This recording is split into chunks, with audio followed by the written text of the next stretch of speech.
This is probably one of, if not the most interesting levels in the game in terms of layout and design. I didn't appreciate it a whole lot my first time through. I thought it was kind of tedious, but I like it a lot more now.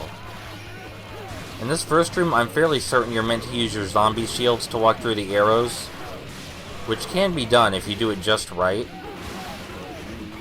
but it's a lot easier just to dodge through. Because oftentimes when you try to use your zombie shield to get through the arrows, you will just get shot in the side of the head. Which is to be expected, really, since we can't do anything like, strafe.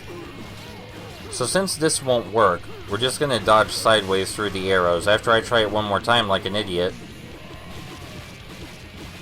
Still didn't work. So this level consists of a hub room with many side rooms, and we're going to spend most of the level in the side rooms. The hub room has new enemies each time we re-enter it, but we can usually skip those. In here there's a whole ton of interesting stuff. There's a new enemy type, and there's Iron Maidens, which are mechanical in function. This new enemy type is like the Grenadiers, but more durable, and they throw magic instead of grenades. They also have hella powerful melee attacks. It's actually pretty easy to take them down though, even without zombies. Don't get me wrong, doing a zombie slam next to them is the easiest way to take them out, but just hitting them with your heavy attacks is a good second option. For some reason, putting creatures inside of these Iron Maidens and letting the blood fly out everywhere activates some sort of mechanism. I want you to think about that and how that could possibly be used outside of this situation. It's kinda nasty, kinda morbid. Everything in this castle is actually a product of Lord Fallis's experiments, so whenever you see something weird or mechanical that seems like it makes no sense and is really gross, just keep that in mind. Now for some reason, using those 4 Iron Maidens not only opened the door to our way out, but another door in the castle. I feel like there should be an easier way to open your door, for general navigation. I mean, how do the soldiers get from room to room?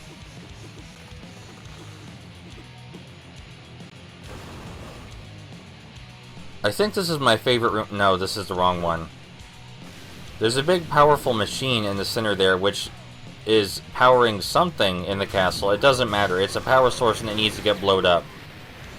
We need to get rid of these sniping grenadiers on the sides before we do anything else.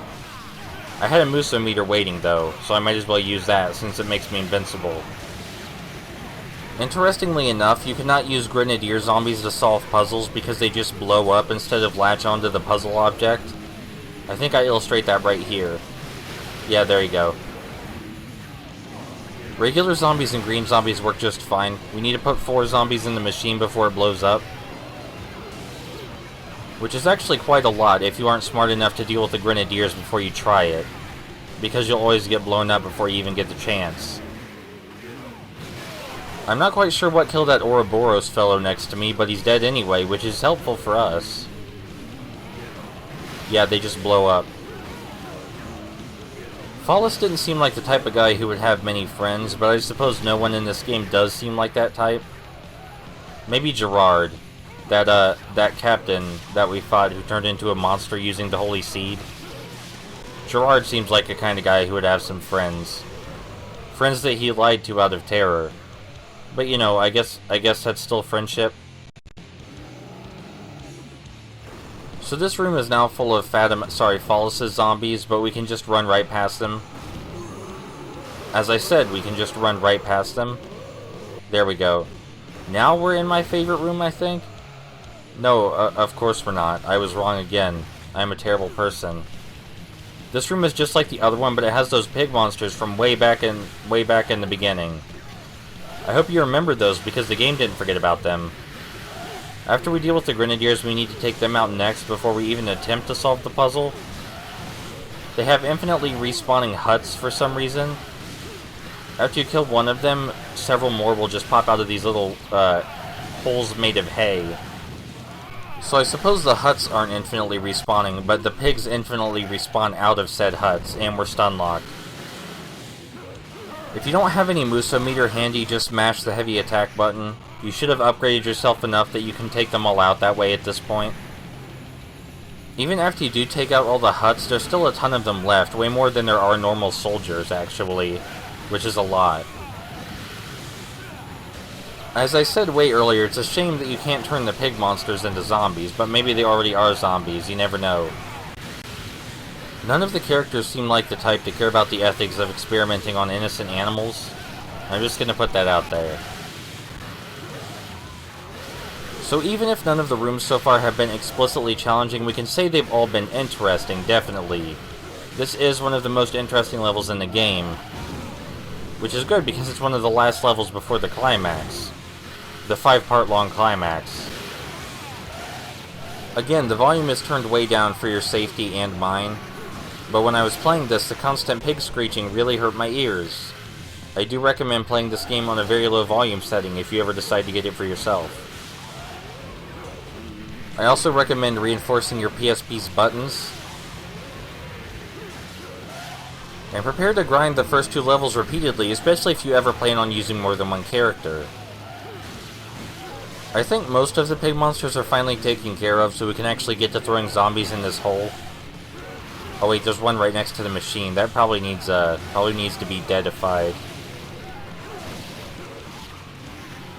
This room took a lot longer my first time through. Then again, I don't think I was fully upgraded back then. I feel like this is the kind of game that should have come with an accompanying manga, which explains very brief tidbits about the world, and only lasts 2 volumes, and is published by Tokyopop, who's dead, by the way. Tokyopop has been dead for, like, forever. Forever ago. We're almost out of rooms to explore. I think next is finally my favorite one. Please? Yes, it is, thank goodness. So we can't use our zombies to get past this swinging chain, we just have to dodge through it, and it actually requires pretty precise timing. We did it anyway. So this room is the most visually interesting in the level, and it's also my favorite. We don't have a lot of zombies, because we just don't. So taking out this Ouroboros guy is a little bit harder. We have to hit him in the back, where he's actually vulnerable. And we can use our zombies to get through these walls of fire, because for some reason we have a lot of invincibility frames as far as the fire is concerned. Not for arrows, though, apparently. Never for arrows. We have to make our way all the way around to the back of the structure before we can actually do anything in this room. I guess it could take a bit to figure that out, but, you know, process of elimination. And there's another big machine, but unlike the others, we can't throw our zombies into it to break it.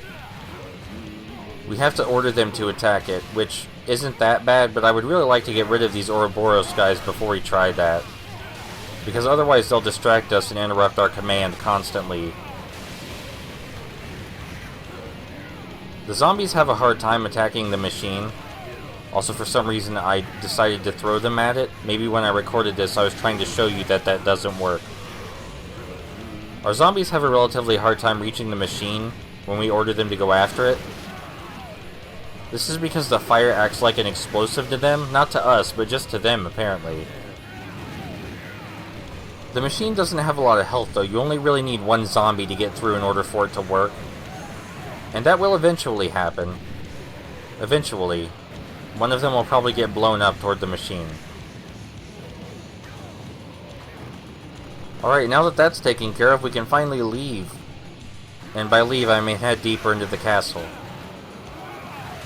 And by deeper into the castle, I mean backtrack quite a bit, and then head deeper into the castle. There is a bit of backtracking in the next chapter, because we have to go back to a pathway that we couldn't get through before.